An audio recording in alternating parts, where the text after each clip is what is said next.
It's interesting when we look at some of the statuary here. Statues are not necessarily, and images are not necessarily made to revere and to worship puja style. In some cases they were, but other times they were utilized as teaching tools, utilized for mystery school initiates, and for the people to understand stories of their deities. Sometimes the masks and that, like the heads of creatures, to me, that suggest psychological archetypes and possession. Perhaps this is depicting someone who's possessed by this, looks like a feline, lioness. Perhaps. I mean, I don't know about these things, so forgive me if I'm off, but these are just the things that are coming to mind. Down here you've got cow-headed goddess, so maybe possession. Like I can see a lot of possession. It's like death cult and possession are oftentimes related. They have it's a sex and death cult you see in many of these ancient societies, and you see the symbolism. It's like I see the snake. It's notice the goatee looks like the tail of a serpent, and then at the top you got the head of the serpent coming out of his third eye region. And so it's kind of interesting, and then he's got the horns coming out. So it's hybridic. So maybe qualities of rams, qualities of, or perhaps related to the age, the celestial age. He's got the qualities of a predator, of a parasite, of a toxic, venomous, dominant creature in nature. Thinks like a snake, perhaps possessed by a serpent, or perhaps I can see how people talk about the Naga and the reptilian jinn, the reptilians, the shayateen who can appear in human form. Perhaps some of them were in ruling positions. So it's interesting to me.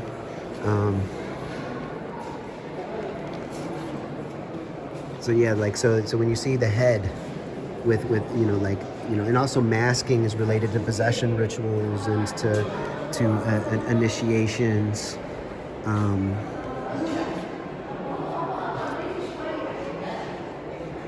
then you see the finger over the lips, suggesting silence, suggesting initiation. Mystery schools. I know a lot of the mystery schools in Europe were related to mystery schools here and in Babylon, and to this very day.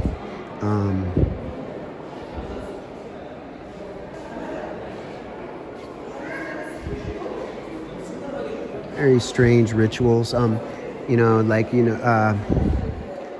know there are a lot of people who have talked about the connection between Isis and Horus, and the cult of Mary and Jesus, and a dying and resurrecting God.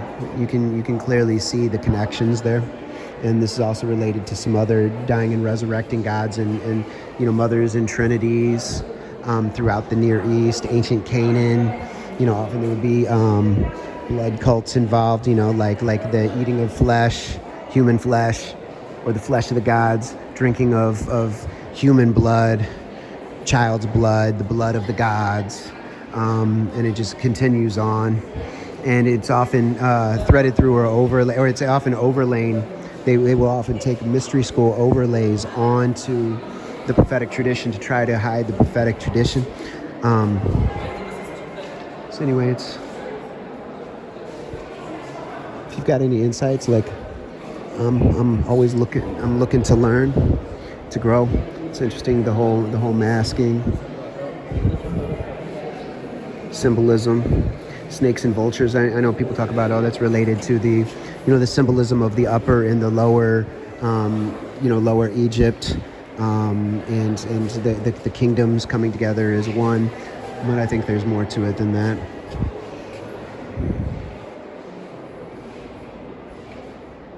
It's interesting.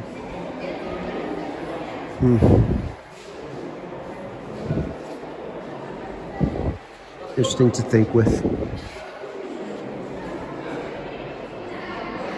So I've heard that there are these connections to astrotheology. Like I said, death cult, dying, resurrecting gods, and mothers and children, the goddesses, trinities,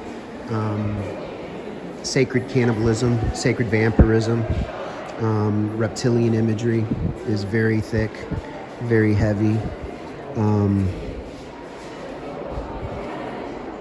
Predator, parasite, poisonous, toxic connections here.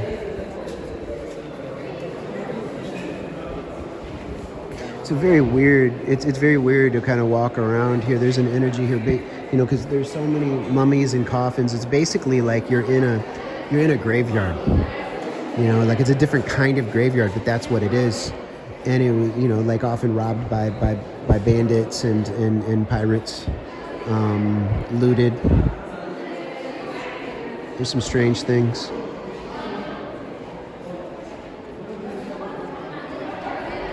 One other thing that's quite interesting is, when they talk about the different ritual funerary practices in mummification and taking out organs and putting them in various vases and canisters, and the rituals, the magical rituals that were incorporated in,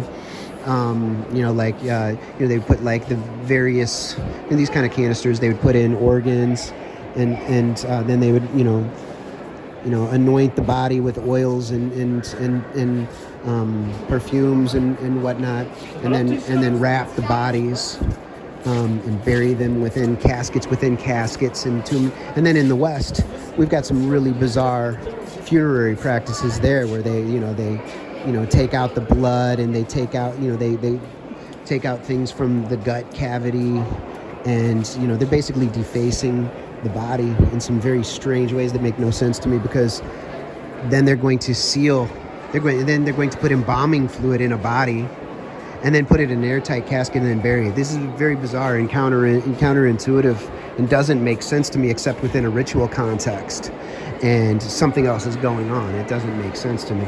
I think that this is later, maybe during the Alexandrian Hellenistic era, Ptolemaic era, maybe the Roman era.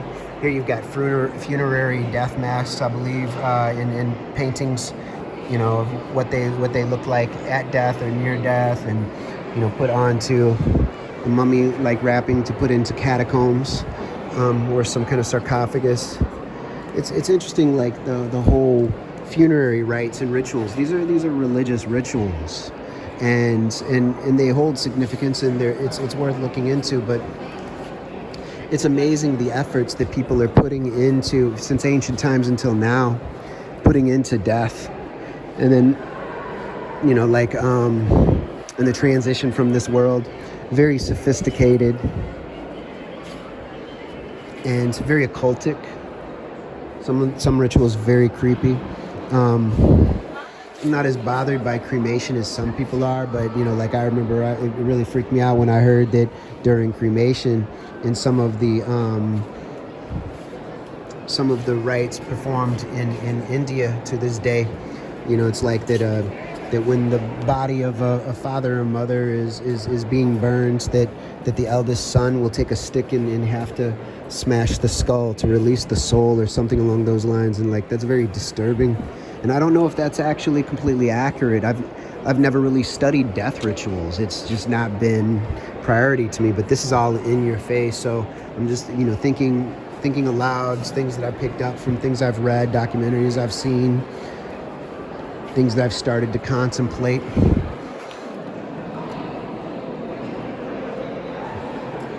And obviously, this looks like perhaps a child.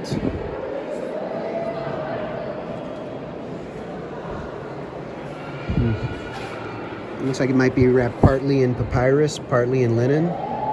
I'm not certain.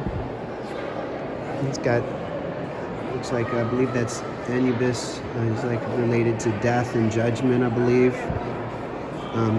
Anubis, I believe, is jackal.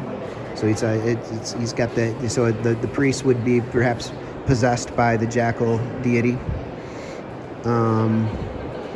or have devotion or cultivate traits and qualities and characteristics of the jackal, of that species. So they have the head of the jackal. So whether it's through direct possession or the active conscious cultivation of traits, qualities, and characteristics, following the sunan of the jackal-headed god, traits and qualities. So I think that there were many types of cults in ancient Egypt, and even to this very day, there are hidden cults all throughout the world where people are still practicing in these various traditions.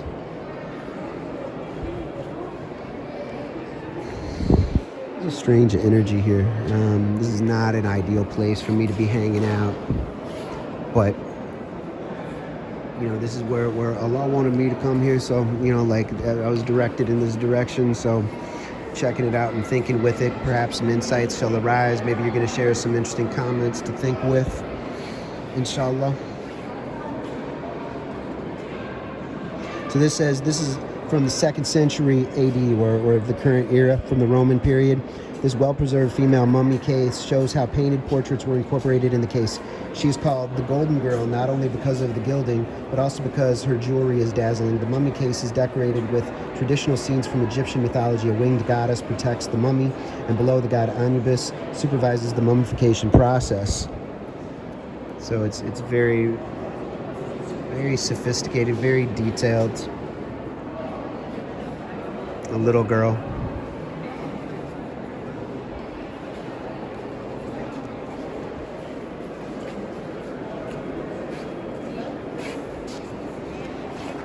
Yes, this is bizarre that I'm actually filming this. Astaghfirullah. This is...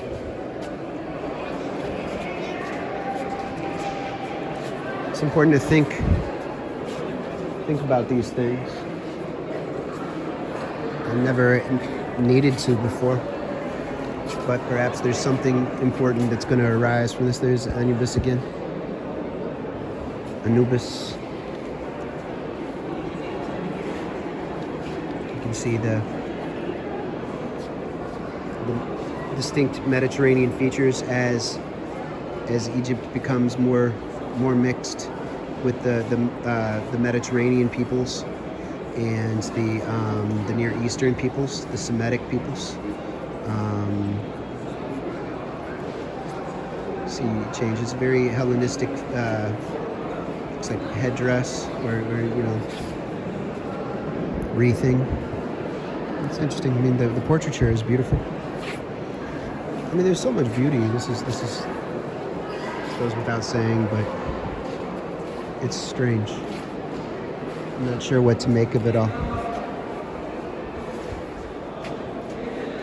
And here's basically a tomb complex. Walking through a catacomb. Glass catacomb, and then we have death masks, it looks like. This was very, very big in the Roman era, I believe, and people were doing death masks even until today. People in some elite families, I believe they do death masks. It's very strange. I don't understand it at this point.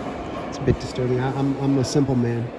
I like the idea of washing, perfuming the body, wrapping it in clean linen, praying over the body, you're giving a chance for loved ones to say goodbye, to make dua, and then burying the body like a seed in the soil to rise up on the day of resurrection like a tree, like a mobile tree, ready to walk back to the garden. So I like the simple with, it's interesting, but some of these things become a bit troublesome. I see a lot of reptilian imagery. I mean, and even if you look at birds, like, a lot of the vultures and whatnot, they're basically like winged serpents, winged reptiles, if you think about it from a certain perspective. Very, very strange. So